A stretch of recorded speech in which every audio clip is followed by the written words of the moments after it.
people our age, whenever it comes to voting demographics, incredibly leftist, to a point where young voters for the first time in a long time were what pushed a lot of left Democrat candidates over the edge, especially whenever it comes to Fetterman. Mhm. He crushed it with people in their 20s and 30s.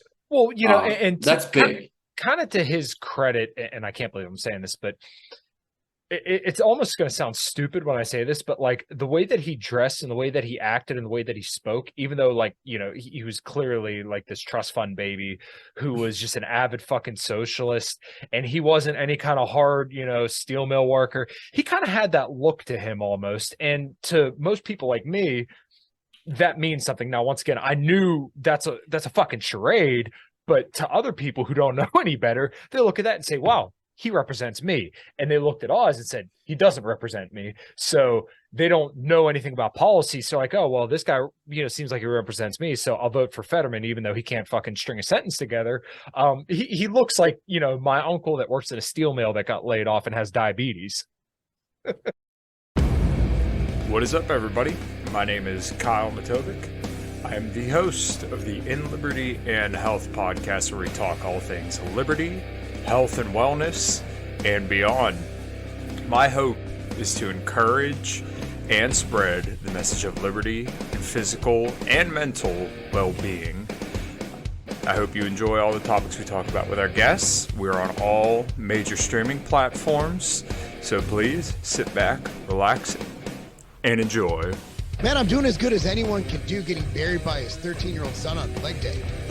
I'm not going to apologize for not being on this podcast because I got to go see Metallica. So if that's a problem, kiss my ass. Okay? All right. All right, everybody. This is In Liberty and Health, episode number 155, and return to the show, I think, for the fourth or fifth time, Taylor Shiring. How you doing, dude? Doing great, brother. As always, good to talk to you. Yeah, dude. Well, I'm happy to have you here. I've with the midterms coming up, and I want to talk to you about this in particular, and noticing how disappointing the Libertarian Party did, and how it seemed like there was no cohesiveness, and just the shit show that now is the Libertarian Party of Pennsylvania. Sometimes I find myself saying, man, Taylor was more and more correct the more and more I fucking think about it. Yeah, before we get into this, let me pop open this 40 real quick because it's going to be an entertaining stream. Yeah, let's get into it. But honestly, dude. I mean, hey, to be fair, because of the disappointing result especially from the Pennsylvania GOP, Dr.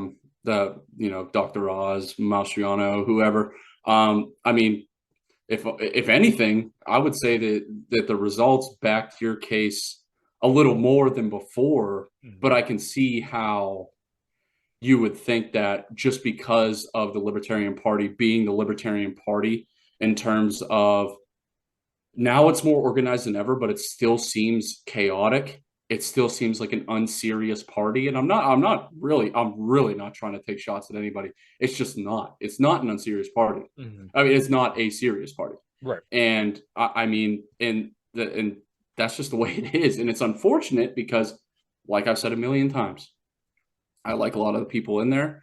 I would love to vote for those people. I just don't think that party is set up for success by any means, and maybe it will be at some point. I am just incredibly skeptical. I mean, I go back to the 90s. I look at what Rothbard thought of the party, and with the Mises Caucus takeover, I like the political strategy more now, but maybe not the entire party structure any more than ever. Maybe it doesn't have such a problem with egalitarians anymore, as Rothbard said, but I mean, unless they're, I'm sure there are a bunch of members who still are, but are kind of falling in line with the Mises Caucus strategy, which is good. I mean, showing the true power of bending a party to your will by just saying, hey, if you're not with us, you're against us, we're going to try and get you out, is a good strategy for taking over a party, as we Right, saw. but the question is, what did that ultimately achieve? And the sad part was, for our case here in Pennsylvania, our governor candidate didn't even run a campaign, and I had the governor candidate and the Senate candidate who was up against Fetterman and Oz on the show, both. And like Matt and Eric, they're both good dudes, but like Matt didn't run a campaign. Eric ran a campaign, but he was only marginally better than the other two candidates. Like, look, if you're going to be running as a Libertarian candidate, then I expect you to be like solid on everything. Like, I shouldn't have to be surprised. Your take on China and Iran shouldn't be the same as Candace Owens, right? And it literally was. So, like, I'm not going to vote for you. And then when it came to the PA GOP, I kind of came around to Mastriano towards the end there, because I heard him on Timcast, and I figured, okay, as a Republican, yeah, like his real fucking proud military history and like this brazen neocon stuff, I'm not really big on. But when he started talking about economic stuff and fracking and his ideas for the economy, it was beautiful. I absolutely loved it. So that was a part that really I was kind of like, okay, well, actually I'm not as pessimistic about him winning as I once was, because like I said, economically, very, very good. But like Dr. Oz, like this, I was listening to, I think his name's Dan McCarthy. He was on a Tom Woods show, and he was speaking about the kind of disappointing performance by the GOP.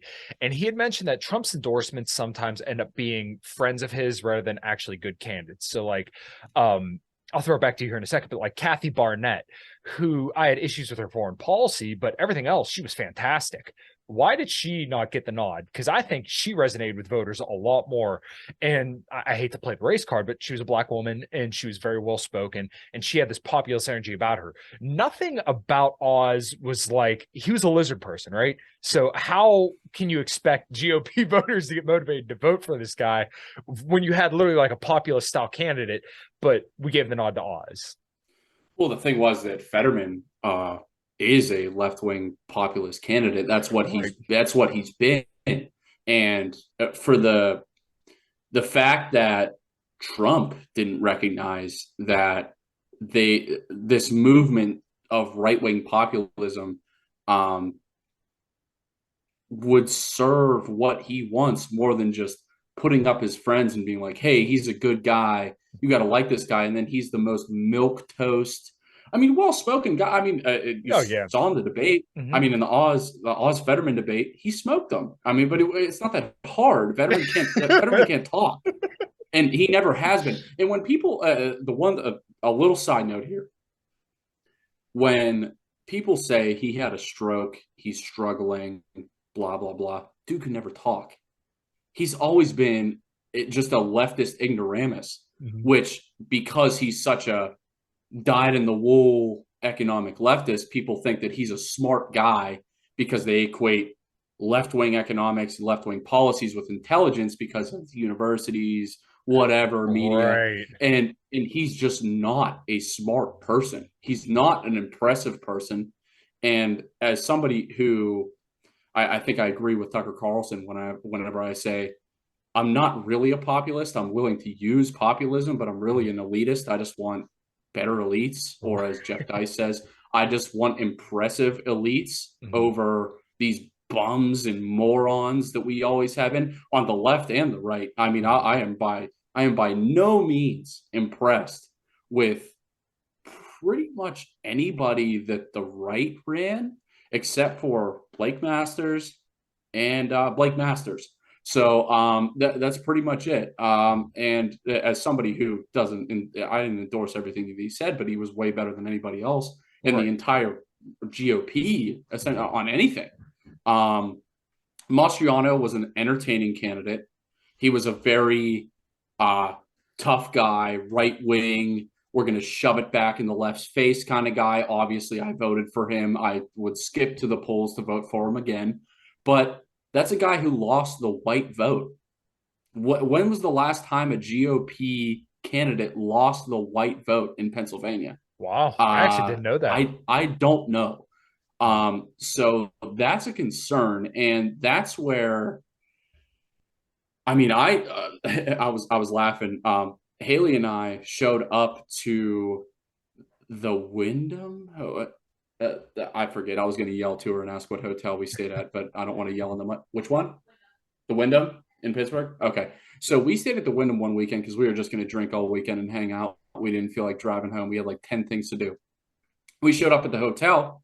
It was the DeSantis Mastriano event, and I was like, I was like, that was today. Yeah. And we're rolling in at like 3:00, right as it's going on. There's counter protesters everywhere. I'm yelling, get a job across the street. And then there were all these people, and I was like, wow, this is actually a really big event. There were a ton of people there, mostly boomers, not a lot of young people. But I think that's also something to note a little, because I mean, it was not a lot of young people that came out from Mastriano, because I feel that although he was a very Trumpian populist, very hard right guy, he didn't channel the energy that the real right populists need. Blake Masters was far closer. Yeah, to Doug well, Mastriano. like when it came to Blake and Mastriano, like I'm pretty sure they would line up on a lot of the issues other than like maybe the interventionism. But honestly, Mastriano just didn't seem relatable to like younger people because he's this older dude. Like my dad, I'm sure would. I'm 100% sure. In fact, I would bet my entire next paycheck and every paycheck after that he voted for him. And I honestly, I don't blame him at all. But like he's relatable to like our parents' generation, our grandparents' generation, and like I said, I like a lot of his economic stuff. I'm not sure because I mean, not to name drop my dad or even diss him. You're good. Yeah, you froze. Oh, yeah, you froze. Mastriano, people like my dad who voted GOP most of their life, but kind of got turned off by this Trumpian moment. I'm not sure. It's very weird. And maybe I am a little biased because my dad went from kind of voting Republican all the time to kind of turned off by the hard right populism, which was weird because he liked Ron Paul, but I think he just, it's weird to gauge that sort of interest. Right. But I know the young right, our age, is very in tune with that sort of right-wing populist, shove it down the left's throat. Oh yeah. We can talk about, because I can guarantee that most 20-something right-wingers in this state, especially, would hate Doug Mastriano's thoughts on foreign policy. They're just not as our generation just is not as hawkish, and that's a fact.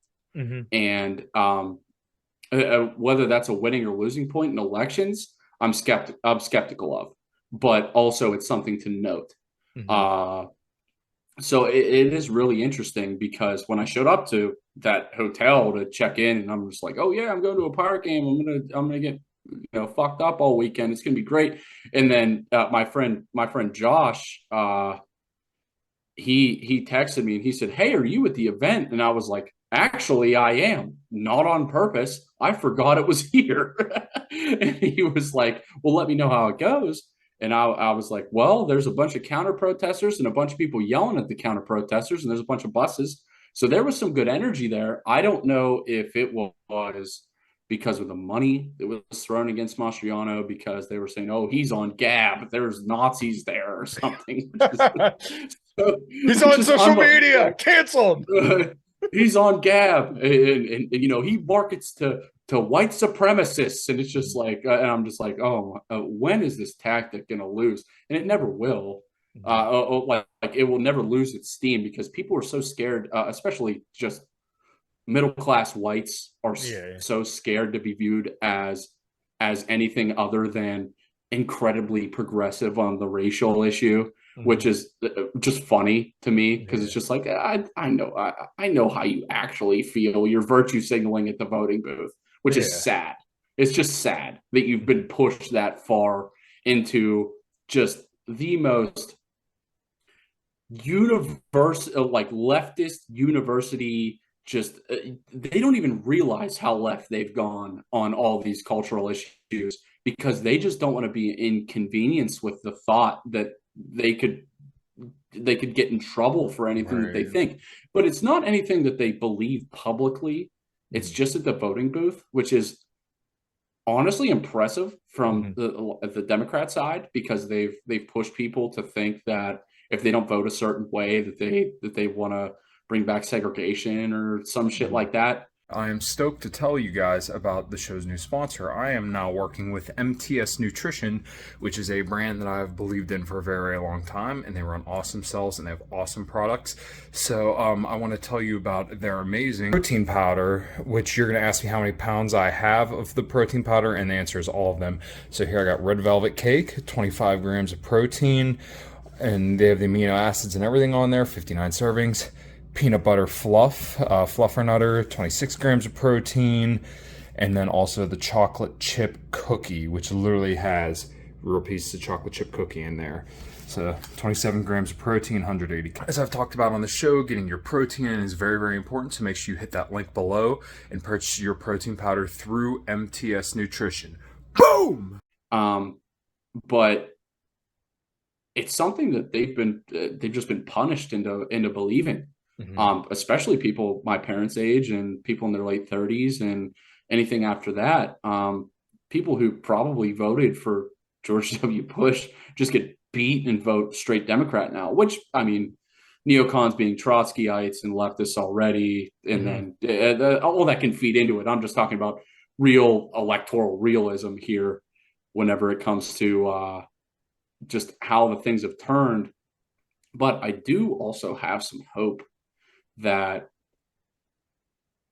people our age, whether it be LP or GOP, will change the right-wing landscape for years to come. And I think, although Masters lost, that's a type of candidate who understands geopolitics, but doesn't give in to hawkish talking points, but will kind of be able to balance the anti-war with the, hey, we don't exactly have to be friendly with everybody who kind of doesn't believe anything that we believe in. I think that's an angle that a lot of people could go with, because although I'm incredibly, obviously sympathetic to the Bossiat idea, if trade doesn't happen, then if trade doesn't cross borders, then soldiers will. Yeah, I mean, obviously that's a 98% of the time a true statement, or even 100. It doesn't mean you have to ignore geopolitics. It doesn't mean that you have to be naive about these sort of things. And that's where Tho Bishop's been very good on this, where you don't have to be an overtly signaling anti-war person all the time whenever it comes to, sometimes these countries are bad. And you can just say they're bad without, maybe other countries do. I work in cyber insurance now. I know that other countries hit our stuff, but it doesn't mean that we have to shoot at them or bomb them. It's just recognizing that nobody's going to be, a lot of people aren't going to be your friends, especially with American interventionist foreign policy, which is not exactly friendly with anybody who's not in NATO, and some people who are in NATO. But I mean, it's a very complex issue whenever it comes to foreign policy and elections in general, especially for people who are ANCAPs, libertarians, Rothbardians, whatever you want to call yourself. It's just really interesting, and I don't know what's happened to me in the past couple months where I've just been trying to, because I've been a Hoppean, Rothbardian since I was 19 years old. It's been, or 18. It's been 11 years now. My birthday's actually at midnight, so it's been a long time. Nice. Yeah, but it's just, I don't know where it's coming from, where I'm trying to not just be a paleo guy, where it's just like I just shill for the GOP all the time, which is never what I did.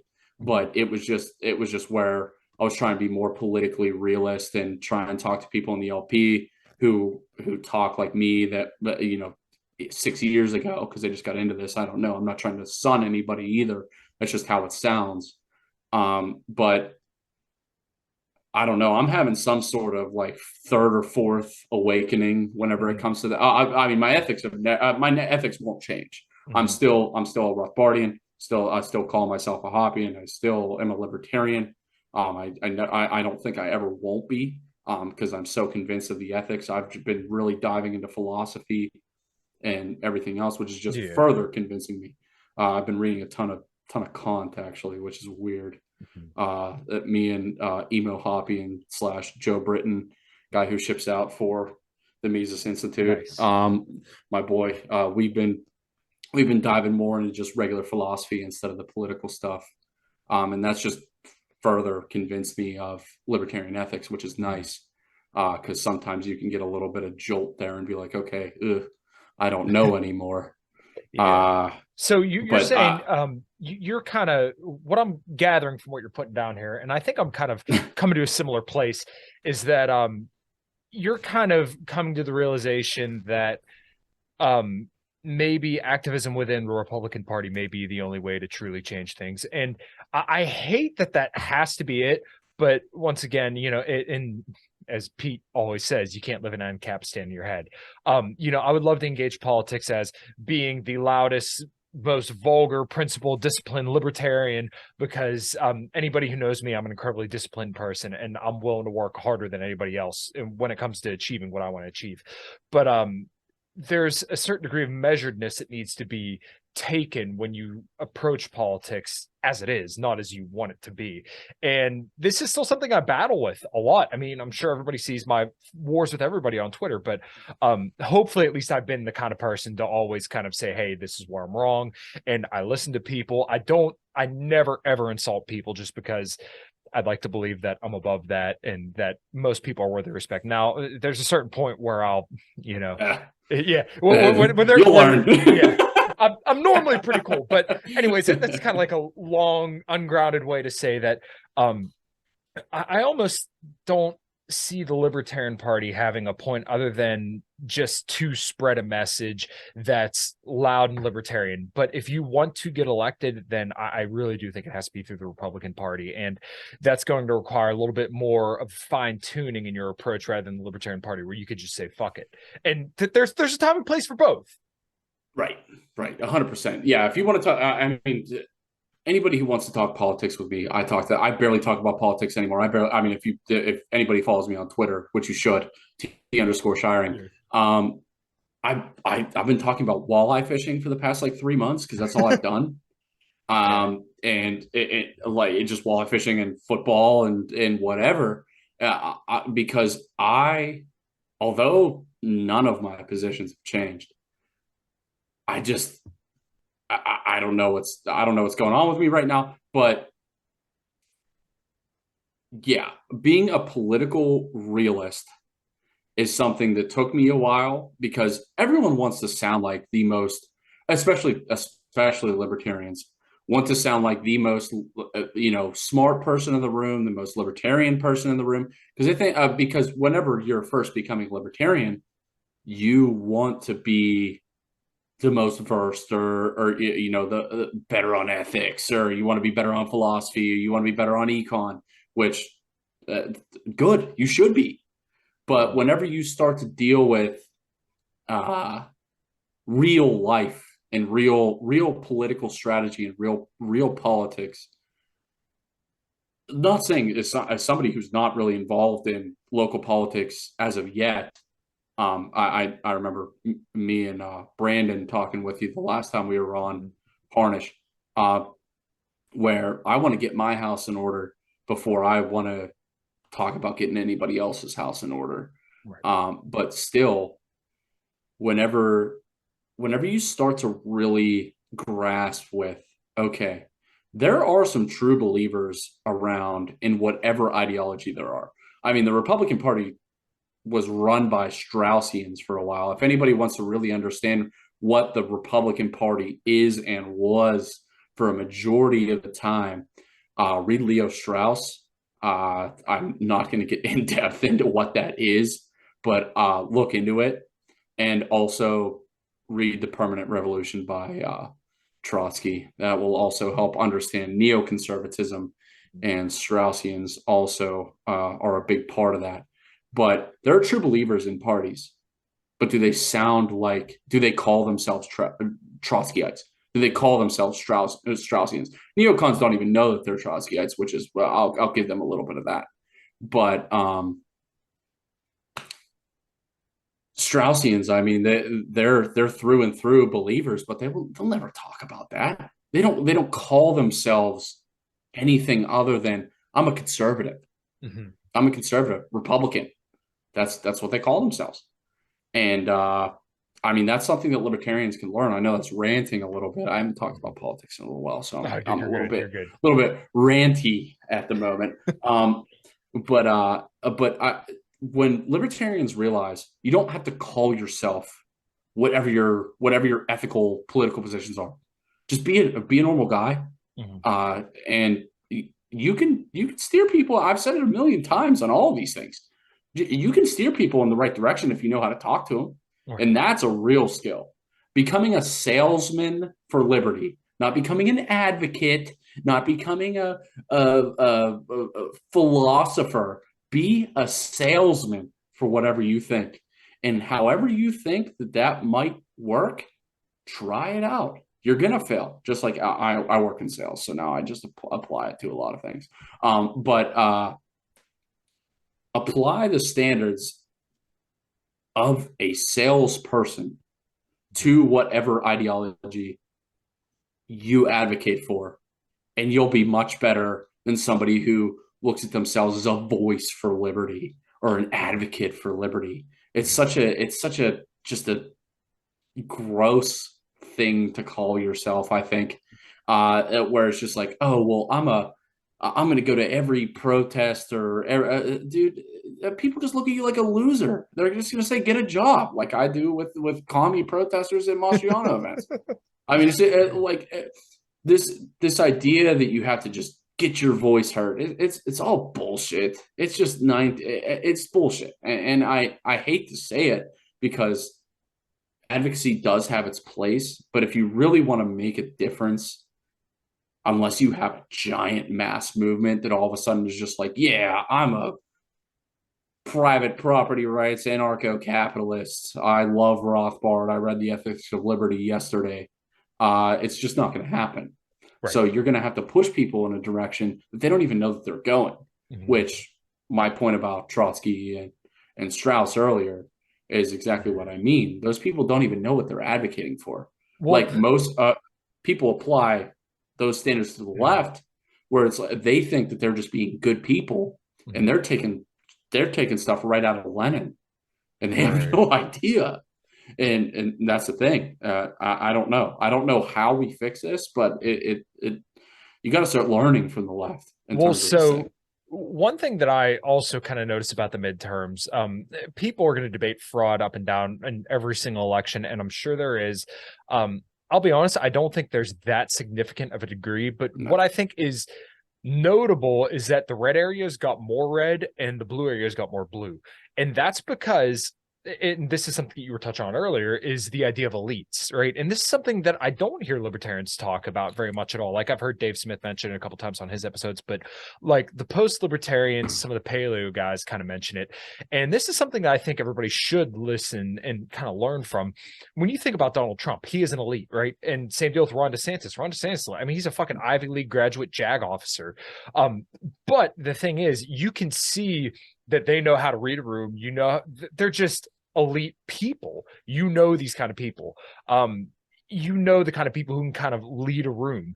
So they're the kind of people that libertarians and younger people who are looking to get into politics need to aspire to be. And it's not like you just are that, you know, this is something that needs to be worked towards. Now, some people are obviously going to be a little bit more genetically gifted to be in that, you know, be that kind of person. But, you know, I think that's kind of where people need to focus.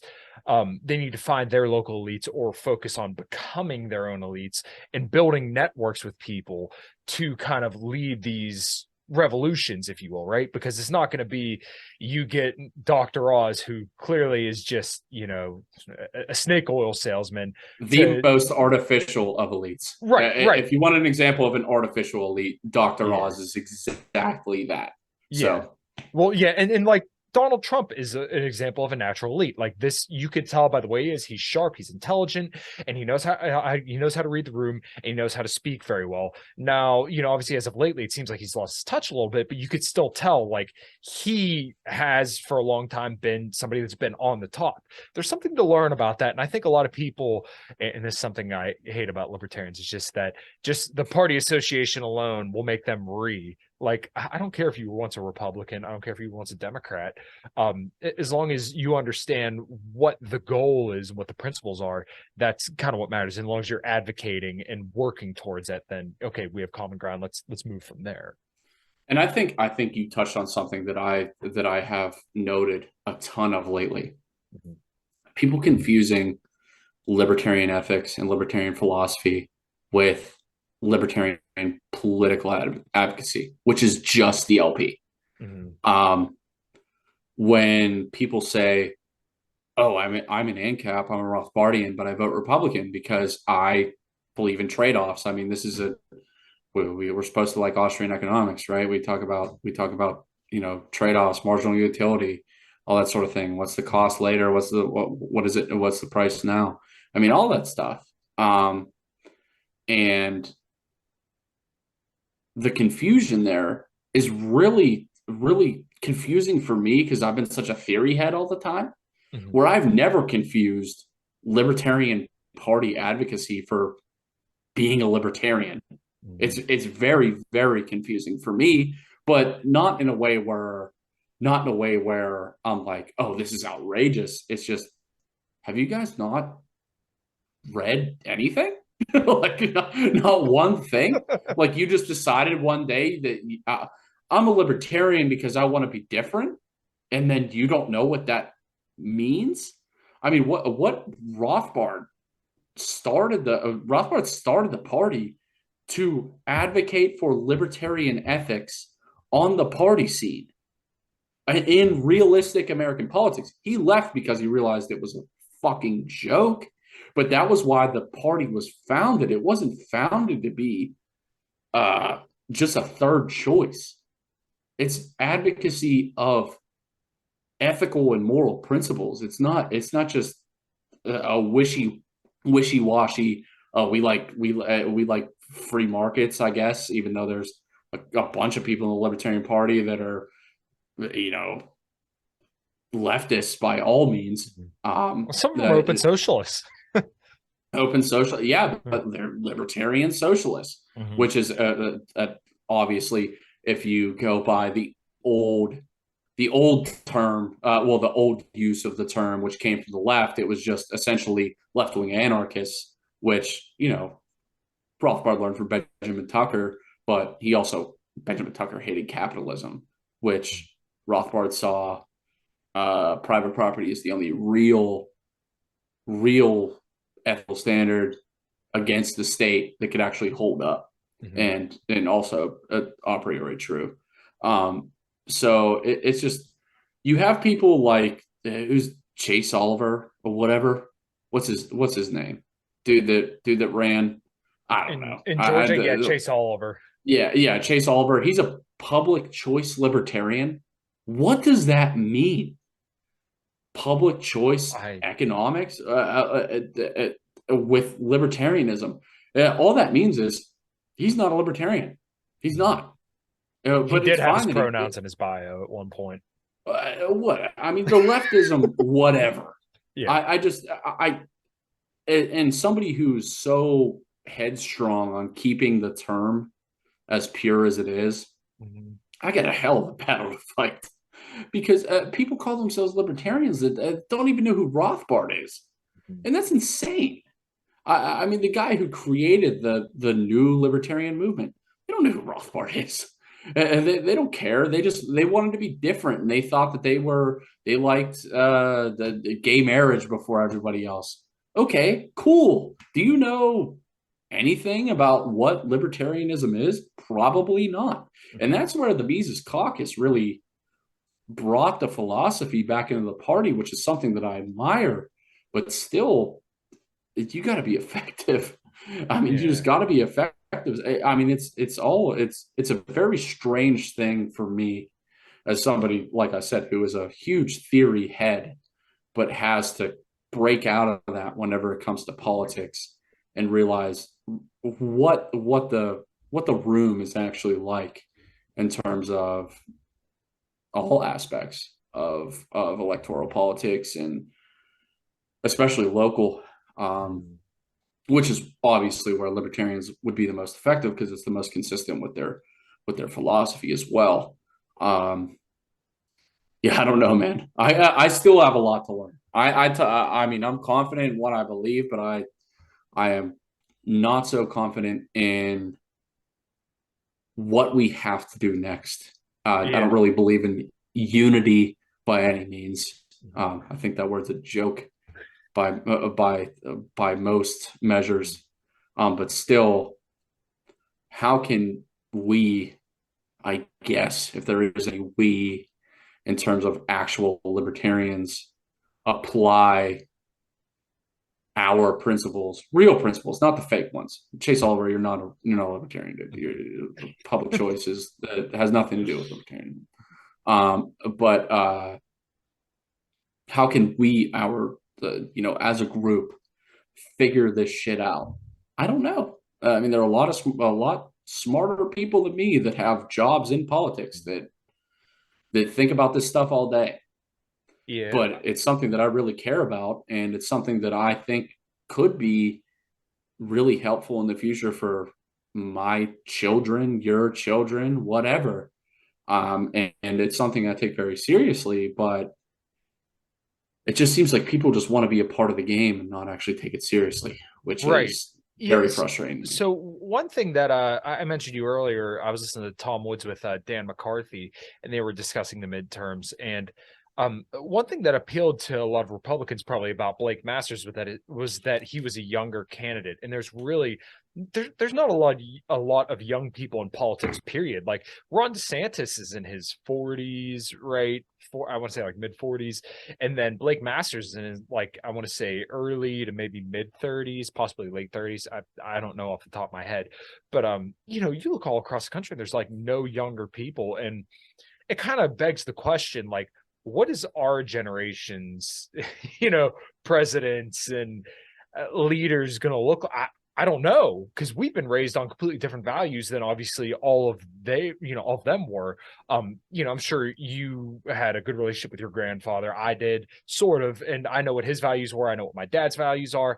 And then like the way that we were kind of raised, and the way that school worked for us and everything, it was just, our lives were so much different than the last two generations. So when it comes to the future generations, politics is like an old person's game right now, but what's going to happen when we're the old people? I don't know, but I think that more younger people need to enter the game to kind of win over some more votes, because literally, if you look at the numbers, it's like a third of the country doesn't fucking vote, or actually, I think it's like half.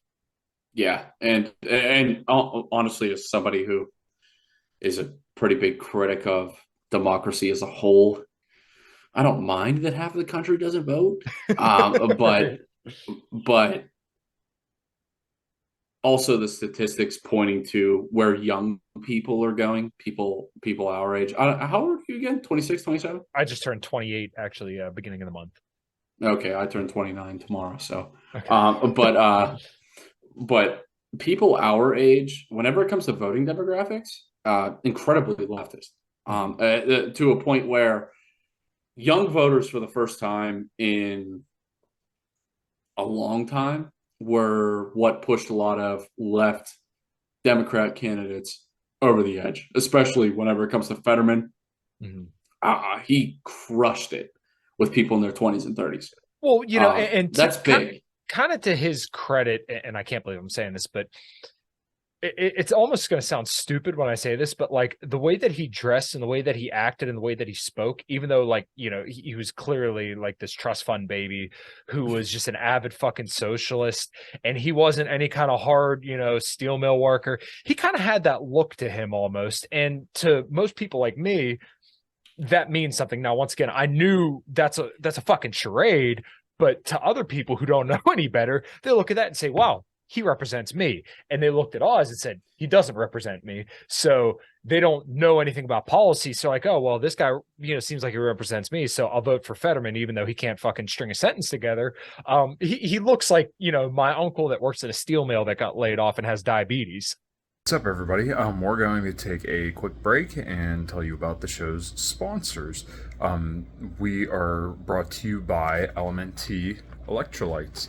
I've been using this stuff for years, and what I've honestly found is that if I didn't have electrolytes before some kind of cardio, and sometimes even before workouts, that my workout performance, or definitely cardio performance, would suffer greatly.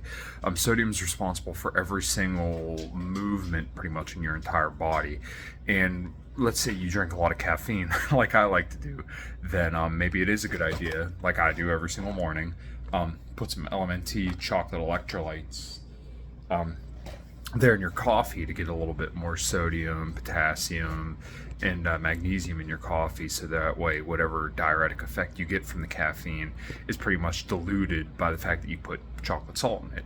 Also, it tastes really, really good. Get some chocolate cream or hazelnut cream or even coconut, and mix that all up. It tastes really, really good. So yeah, make sure you drop by, go to drinklmnt.com/inlibertyandhealth and pick you up some electrolytes today. All right, guys, thanks. Yeah. See, I don't know if it was more the former or the latter. I don't know if people related to Fetterman more or if they just could not relate to Oz at all. It had, it's tough because it definitely has to be a combination of both. But which scale, which side of the scale is heavier? I don't know. I mean, what a brilliant political advertising campaign was Fetterman having all those commercials with like an old Yinzer lady that was like, I voted Republican my whole life. But John Fetterman's from wherever he's from. And we haven't had a senator for Western PA for a long time. Yeah. I'm here for John Fetterman. Like, it's just the most dumb Yinzer of all time. She had the pierogies in the oven. He's from here. I'm voting for Fetterman. Dr. Oz is from New Jersey. Who cares about Jersey?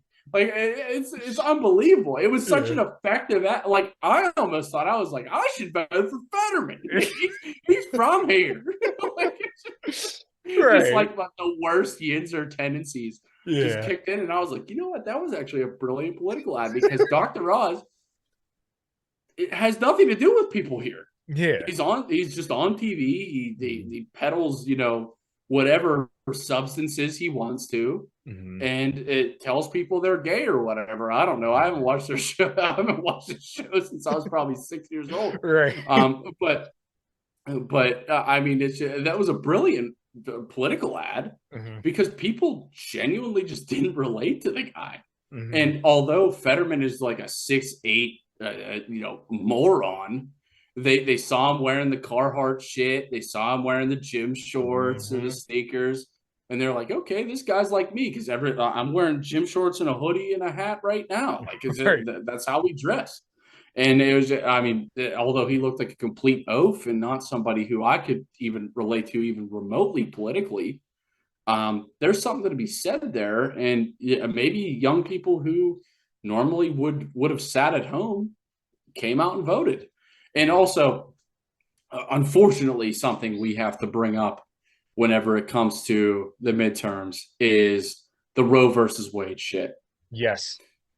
And while the Supreme Court doesn't really have to do anything with elections, which shows how fucking stupid people are whenever it comes to legal standards or what a Supreme Court is. Do people think they're voted in democratically? I have no idea.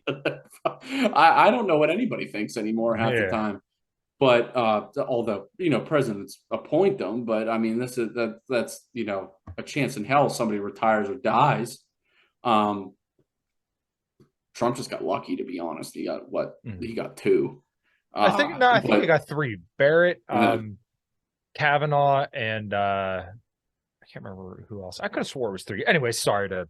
Yeah, I did 2 or 3, whatever. Yeah, but people were just like, no, like abortion's a right, so we have to vote somebody in that'll codify it into American law, other than a Supreme Court ruling, Right. which is probably how it should have been done in the first place, because the Supreme Court ruling was so legally egregious that it was easy to overturn. Mm-hmm. I mean, it wasn't even that hard. Just the language used, and I mean, anybody that knows anything about legal theory or law just saw how much of a facade it was to make something that weak a federal standard. So as somebody who loves decentralization and loves that people accept their own standards community wise, I think the striking down of Roe versus Wade is a positive for the entire country, because local politics will start to determine that. And although Dr. Oz said, I think abortion's up to you, your doctor, and your local politician, I don't think that was the best optics, but I think it was the best way to say it at the time, I guess. I don't know. He ran, I didn't. But the fact that the outrage that happened after that happened is, I think, more indicative of where Americans, young and old, are at politically. So I'm glad you brought this up, because this was actually, and I'm going to sound a little dumb here, but it was kind of a surprise to me that it was as big of a deal as it was, because, like, you guys understand, California will never make abortion illegal. Like, blue states will never illegalize abortion. That shit will be legal as long as people demand it. And look, I'm pro-life as it gets. I do believe consent or birth begins at conception, and I do believe that you're responsible for taking, between when you go between somebody's legs. Sorry. But a lot of people, it really is ingrained in people's minds. And this is why I don't think we should persecute doctors or women for having abortions. It's just because people don't know. People think that, hey, this is my body, my choice. So you're taking this away from me. And this is such a clever thing that the left has done, because women are the largest voting bloc in America. And also, they also hold 2/3 of student debt. So when you have Biden, who gave, $10,000 back in student loans, and then who is saying that, oh, we're going to keep Roe versus Wade and all this, and then you tell women that their bodily autonomy is on the ballot, that's going to get a whole fuck ton of women out there to vote. And it's not to say that women are dumb and can't think for themselves, but like the cultural aspect of we don't this, want to get problematic here, do we? right. But the cultural part of this is that a lot of women do think that this is violating their bodily autonomy. Like, you literally hear some leftists saying forced births. Like, what the fuck are you talking about? Yeah, you got fucked and then you had a kid. That's not a forced birth. Like, yeah. But it's a cultural thing. Right. And 100% I agree. And as somebody who, I guess I'm more agnostic on the issue than you are, in terms of the rights issue. I mean, I tell people all the time that I'm pro-life. But I mean, it's just I'm not as hardline as others. Sure.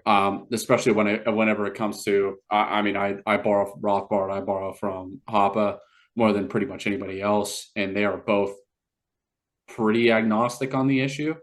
I would say Rothbard was definitely a legitimate pro-choicer, and Hoppe is kind of like, I pretty much agree with Rothbard here. But still, like you said, they believe, belief is a kind of rough term here, because most of these people don't really believe anything. They just go with the tide.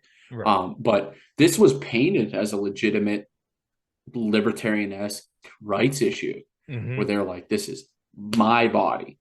This is my bodily autonomy. This is my choice. And I laugh all the time whenever people say that to me. I was like, okay, are you an ANCAP, or do you just not take this seriously any other time?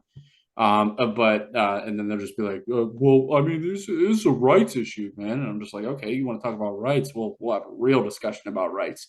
But yeah, I mean, they went to it's looking like this, where a lot of, especially younger women, went to the ballot box and voted for anybody with a D by their name, because they're genuinely terrified that one of their so-called rights is being taken away. Right. And this is obviously a very divisive issue. And some people believe it's a right. Some people think it's murder. And I'm very agnostic on the issue. In general, I lean towards it being something that is probably just taking a life. But I stay away from the issue in general, which is funny because I don't stay away from most issues. But still, I mean, they showed up at just a pure analysis. Seems like they showed up at the ballot box to show the political right in America that this is not going to go away, and they'll do whatever they need to do to codify this and to make it permanent. Is that possibly wicked? Yeah. That's a real problem for anybody who would even diverge from that opinion even a little bit. So I love the decentralization idea. I had a long discussion with my family and my girl about it a couple of weeks ago, where I was just like, why wouldn't it just be better if people got to decide? Right. It just, I mean, I was like, I thought everybody in this room loved democracy. Apparently, I'm the guy who's talking about how good democracy is here. Yeah. I mean, it's just it would be a far better and less divisive issue if people would just have to travel a little bit. All right. I don't know. Yeah, and the interesting part is that I'm actually, when it comes to politics, I'm kind of pragmatic more in this regard, because I do not think, I see some people that take a super hardline stance on abortion and they say, oh, it's murder no matter what. It's like, okay, well, the problem is you're never going to convince everybody of this. Like, I truly do not believe you will convince everybody that birth begins at conception. I just don't think that's a winnable position, but I do think you could probably get everybody to agree at like first trimester, and that's it. I think like second, third, and fourth trimester, I think you get everybody to say like, hey, we could stop it at first. I feel like, and it's a shit, I don't like compromising on that, but like politically, I think that's where you could get like the most people to say, okay, we'll all give right here. Yeah, and that's where I mean, most people I discuss this with, which is very rare, to be honest. But people in my family, and people, on the purview outside of my family, who every once in a while this discussion comes up, which I hate. But they'll say like, nobody's getting, second and third trimester abortions. And I'm just like, okay, well, even if they are, is that wrong? Like, then you have to really have a discussion about it. So no matter what we're not utilitarians here. We're not talking about what the numbers are or what the maximization of enjoyment is here. We're talking about what is ethical, what is not, what is moral, what is not. Now, that brings up a whole other discussion that a lot of people just don't have any real beliefs on.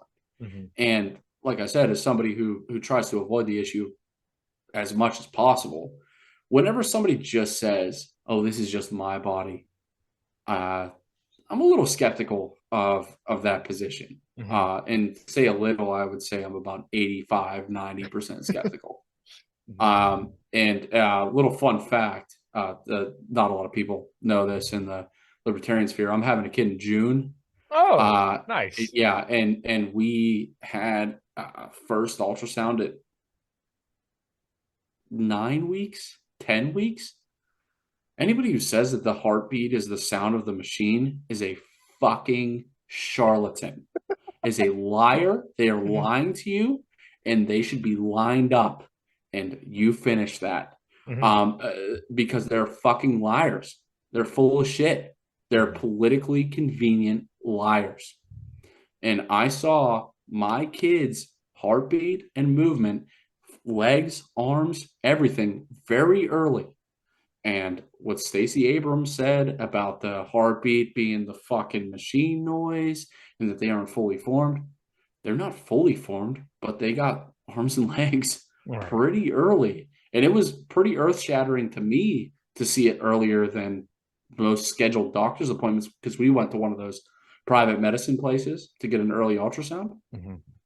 And yeah, they're lying to you. Most Democratic politicians are lying to you about that issue. Mm-hmm. And it's it's not only just incredibly disgusting, it's just there aren't words to describe how bad that is, because they're just putting up a facade of what the science is on the situation. Right. And Prax Ben, I don't know if anybody follows him on TikTok or Instagram. He did a very good video on this where he pretty much broke apart everything that people on TikTok were saying after like replying to Stacey Abrams being like, "Oh yes, Queen, you're so right." He Slay. was, yeah, yes, Queen, slay. Like, we love fucking dismembering fetuses, whatever. But he broke it down very well using genuine doctors Mm-hmm. that aren't exactly radicals. And they're political radicals, just saying that, like, yeah, she lied, and I saw it firsthand that they lied. Also, shout out private medicine, $120 or $70 for an ultrasound that's way earlier than any other ones that a doctor's office will perform. Mm-hmm. Pretty solid. Got pictures. You get to choose all that stuff, and the lady's very nice. And shout out private medicine, because yeah. no insurance involved, a little bit of cash, less than a copay. It's good shit. Fucking right, dude. Yeah. Jeff Dice does a lot of good stuff on that. If anybody wants to check out how much sicker private medicine is than all these fucking bullshit hospitals and doctors' offices, yeah, check out his stuff on it. Nice. I actually I never heard of that before. We've been shooting the shit for a little bit, dude, but I've been asking people a lot lately, and not that I have a lack of hope, but I'm kind of curious what gives other people hope, because there's a lot of reasons to not have it, but there's also a lot of reasons to have it. So in the political landscape and even beyond, what kind of gives you hope going towards the future, man? What gives me hope is the fact that the people I despise don't want me to have hope. That's pretty much it. Anybody that doesn't believe what I believe, or is a genuine advocate against what I believe, wants me to despair. They want me to give up on this world. They want all of us to give up on any sort of reform or change or revolution, any sort of applicable term that you want. The fact that your enemies want you to feel that way is a reason to not feel that way. And the further that you chip away at their bullshit, at their garbage, at their lies, the more that they lose. Fuck them forever. Keep fighting. Beautiful. Nice. All right, dude. Where can everybody find you? T_Shiring at twitter.com, my favorite website in the world. T_Shiring on Instagram. You can find me on Facebook. I'm not anonymous, obviously. And if you want this hoodie, if you're watching the video, Mises.org. Use my friend Joe's affiliate link. Ask him for it on Twitter. He's a loudmouth on Twitter. He's always fighting with everybody, so ask him for his affiliate link. Nice. All right. Well, I'll make sure to find him on Twitter. If I don't follow him, I'll make sure I follow him, and then put his link in the description. I already got your Twitter and the Hoppean link below. And dude, I appreciate you coming on. We'll definitely do it again sometime. Yeah, man. As always, I always have a great time talking to a fellow Natrona Heights, New Kensington, Shredham, Yinzer resident. Hell yeah, man. All right, right at home. Yeah, dude. Until next time. All right, man.